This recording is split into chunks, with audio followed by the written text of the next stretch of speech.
आप सभी का स्वागत है आपके अपने YouTube channel Ajay coaching classes में। स्टूडेंट्स, आज की इस वीडियो में हम लोग क्लास 12 फिजिक्स के लिए एक डेरिवेशन सॉल्व करेंगे और डेरिवेशन का नाम है समांतर प्लेट संधारित्र की धारिता यदि उनके प्लेटों के मध्य आंशिक रूप से परावैद्युत पदार्थ भरा हो। इसके पहले वाले वीडियो पे हमने समांतर प्लेट संधारित्र की वैद्युत धारिता निकाली थी, लेकिन उसके मध्य हमने वायु माध्यम लिया था। इस वीडियो में जो हम लोग डेरिवेशन कर रहे हैं, इस डेरिवेशन में आपको समांतर प्लेट संधारित्र के मध्य में एक परावैद्युत पट्टिका लेनी है। ठीक है, क्या लेनी है? एक परावैद्युत पट्टिका लेनी है। तो चलिए समझ लेते हैं एक बार फिगर को। तो ये एक धनावेशित प्लेट और इस पर जो धनावेश दिया गया है वो किसी बाह्य स्रोत से दिया गया है। इससे d दूरी पर एक दूसरी प्लेट है जो कि निरावेशित थी, लेकिन जब आपने इस पर धनावेश दिया तो प्रेरण की वजह से अंदर की ओर ऋणावेश और बाहर की ओर धनावेश उत्पन्न हो जाता है। ये पूरा धनावेश पृथ्वी द्वारा आकर्षित कर लिया जाता है और आकर्षित करके धनावेश को नष्ट कर दिया जाता है। इसके बाद देखिए, आपको समांतर प्लेट संधारित्र के मध्य में टी मोटाई की एक के परावृतांक वाली पट्टी लेनी है। क्या लेनी है? के परावृतांक वाली एक पट्टी लेनी है। ठीक है ना। तो फिगर में इतना ही है, बाकी समझते हैं थ्योरी में क्या बोला गया है। तो थ्योरी में बोला गया है कि चित्रानुसार माना समांतर प्लेट संधारित्र की प्लेटों का आवेश घनत्व सिग्मा है। हमने मान लिया कि जो यहाँ पर हमने प्लेटें ली हैं इनका आवेश घनत्व कितना है? सिग्मा है। और कौन सा आवेश घनत्व है? पृष्ठीय आवेश घनत्व है। ठीक है ना। तो इसका भी सिग्मा हो जाएगा और इसका भी सिग्मा हो जाएगा। इसके बाद देखिए, प्लेटों का क्षेत्रफल ए है और मान लिया इसका जो क्षेत्रफल है वो ए है। जो क्षेत्रफल पहली प्लेट का होगा वही क्षेत्रफल दूसरी प्लेट का भी होगा। इसके बाद देखिए, प्लेटों के बीच की दूरी d में टी मोटाई का परावैद्युतांक पट्टी रखा गया है। अब यहाँ पर बोला गया है कि प्लेटों के मध्य दूरी कितनी है? स्मॉल d है। तो इसी दूरी के बीच में टी मोटाई की एक के परावैद्युतांक वाली एक पट्टी रखी गई है। ठीक है ना। टी मोटाई की के परावैद्युतांक वाली एक पट्टी को रखा गया है। ये बात तो क्लियर हो गई। आगे देखिए क्या बोला गया है, प्लेटों के मध्य वायु में वैद्युत क्षेत्र की तीव्रता। अब हमें मान लेना है कि अभी प्लेटों के मध्य में वायु माध्यम है। क्या मान लेना है? कि प्लेटों के मध्य में वायु माध्यम है, और जब वायु माध्यम होता है तो वैद्युत क्षेत्र की तीव्रता क्या होती है? तो इसका डेरिवेशन भी हम लोगों ने किया है। क्या होता है? वेक्टर ई बराबर होता है सिग्मा अपॉन एप्सिलॉन नॉट। ये कब होता है? जब समांतर प्लेट संधारित्र के मध्य में वायु माध्यम भरा हो। ठीक है ना। इतनी बात क्लियर हो गई। इसके बाद देखिए, आगे बोला गया है प्लेटों के मध्य परावैद्युत पदार्थ पर वैद्युत क्षेत्र की तीव्रता। अब आपको मान लेना है संधारित्र के मध्य पे हमने के परावैद्युतांक वाली पट्टी को रखा है, और जब इस पट्टी को आप रखोगे तो वैद्युत क्षेत्र की तीव्रता का सूत्र क्या होगा? तो इसको देख लीजिए यहाँ पे। तो वेक्टर ई बराबर सूत्र बन जाएगा सिग्मा अपॉन के एप्सिलॉन नॉट। अब ये कैसे हो गया? यदि आप समांतर प्लेट संधारित्र के मध्य में के परावैद्युतांक वाली पट्टी को रखते हो तो जो वैद्युत क्षेत्र की तीव्रता होती है वो घट जाती है, लेकिन धारिता कहीं ना कहीं बढ़ जाती है। ठीक है ना। इस बात को भी आपको फोकस करना है। तो ये कब माना था हमने? जब हमने यहाँ पर वायु माध्यम लिया था। और ये कंडीशन कब की है? जब हमने के परावैद्युतांक वाली पट्टी को संधारित्र के मध्य में रख दिया है। तो वेक्टर ई बराबर हो गया सिग्मा अपॉन के एप्सिलॉन नॉट। तो चलिए अब इसके बाद देखते हैं क्या होता है। इसके बाद देखिए क्या बोला गया है। इसके बाद बोला गया है कि प्लेटों के बीच में d माइनस टी दूरी पर वायु माध्यम है जिसका विभव ई नॉट डी माइनस टी होगा, एवं टी दूरी पर परावैद्युत पट्टिका है जिस पर विभव ई टी होगा।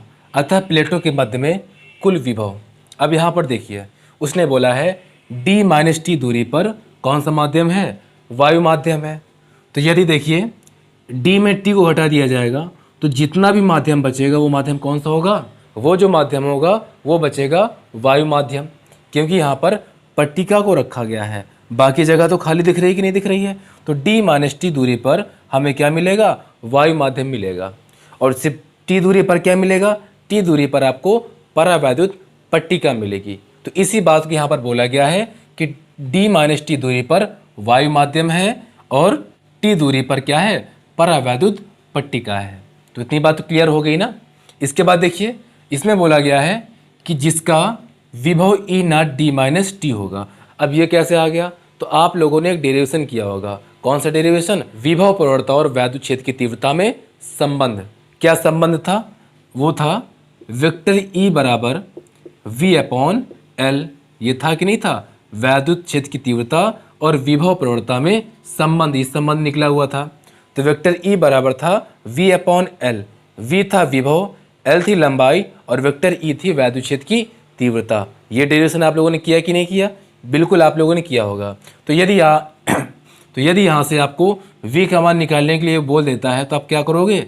वेक्टर ई में आप लोग मल्टीप्लाई कर दोगे l का। तो वहीं से सूत्र आया है। हमने मान लिया कि जब इसके मध्य में वायु माध्यम था तो यहाँ पर वैद्युत क्षेत्र की तीव्रता ई नाट होगी और दूरी हमने क्या देखी? d माइनस टी देखी। और बाकी इस सूत्र से आपको समझ में आ गया होगा कि सूत्र आया कहाँ से, ठीक है ना। इसी तरह इसमें बताया गया है कि जिस पर विभव ईटी होगा। ईटी कैसे हो गया? तो टी दूरी पर परावैद्युत पट्टिका थी और वैद्युत क्षेत्र की तीव्रता मान ली गई वेक्टर ई, या सिर्फ कह सकते हो ई। तो क्लियर हो गया ना कि चीज़ें आई कहाँ से हैं। तो यहाँ पर बोला गया है अतः प्लेटों के मध्य कुल विभव। तो कुल विभव क्या हो जाएगा? तो दोनों को हमें ऐड कर देना है। तो ई नाट डी माइनस टी हो जाएगा और प्लस ई टी हो जाएगा, ठीक है ना।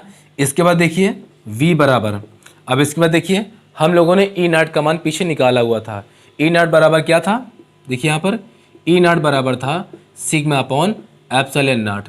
ये कब का था? जब हमने प्लेटों के मध्य में वायु माध्यम लिया था, ठीक है ना। तो ई नाट बराबर सिग्मा अपॉन एप्सिलॉन नाट निकाला था और ई बराबर क्या निकाला था?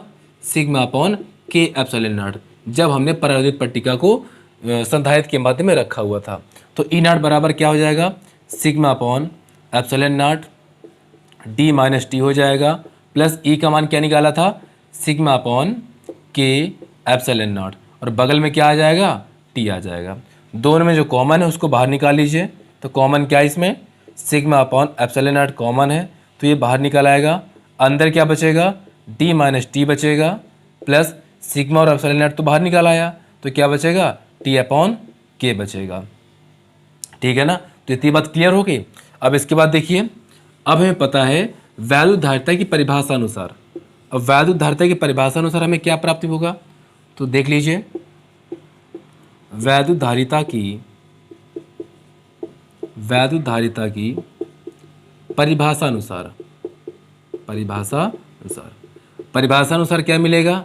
C बराबर होता है Q अपॉन V, है कि नहीं। C बराबर होता है Q upon V।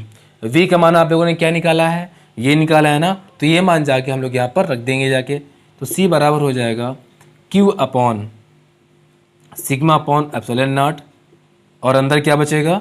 D minus T और प्लस टी अपॉन के, ठीक है ना। इतनी बात तो क्लियर है। अब इसके बाद देखिए, आपको पता है कि Q बराबर होता है सिग्मा ए, और Q बराबर सिग्मा ए कहाँ से आता है? तो पृष्ठीय आवेश घनत्व आप लोगों ने पढ़ रखा होगा। सूत्र क्या होता है?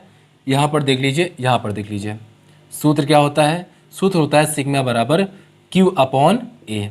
क्या होता है? सिग्मा बराबर Q अपॉन ए। यदि यहाँ से आप लोग Q का मान निकालोगे तो क्या हो जाएगा? सिग्मा ए हो जाएगा। तो यही मान यहाँ पर हम लोग रखेंगे आके, तो हो जाएगा सिग्मा ए, और नीचे क्या हमारे पास है? सिग्मा अपॉन एप्सिलॉन नॉट, और ब्रैकेट पे क्या है? D minus T plus T upon के। कुछ कटने वाला है? हाँ, कट जाएगा। सिग्मा से सिग्मा कट जाएगा तो क्या हो जाएगा? तो इसी के आगे यहाँ पर देख लीजिए, एप्सिलॉन नॉट आ जाएगा ऊपर तो हो जाएगा ए एप्सिलॉन नॉट, और नीचे क्या हो जाएगा? डी माइनस टी, और क्या हो जाएगा? प्लस टी अपॉन के। और यही होता है समांतर पृष्ठ संधारित्र के मध्य में वैद्युत धारिता। क्या होता है? समांतर पृष्ठ संधारित्र की वैद्युत धारिता। और ये कब वैद्युत धारिता होती है? जब हम लोगों ने समांतर पृष्ठ संधारित्र के मध्य में के परावृतांक वाली पट्टी को रख दिया है। तो चीज़ें बहुत ही आसान थी, समझना बहुत ज़्यादा आसान था। इस वीडियो में हम लोग इतना रखते हैं, मिलते हैं आपको नेक्स्ट वीडियो पे। फ्रेंड्स, यदि आपको वीडियो पसंद आए तो वीडियो को लाइक एंड शेयर, और यदि चैनल पर अपना है तो चैनल को सब्सक्राइब करना बिल्कुल न भूलिएगा।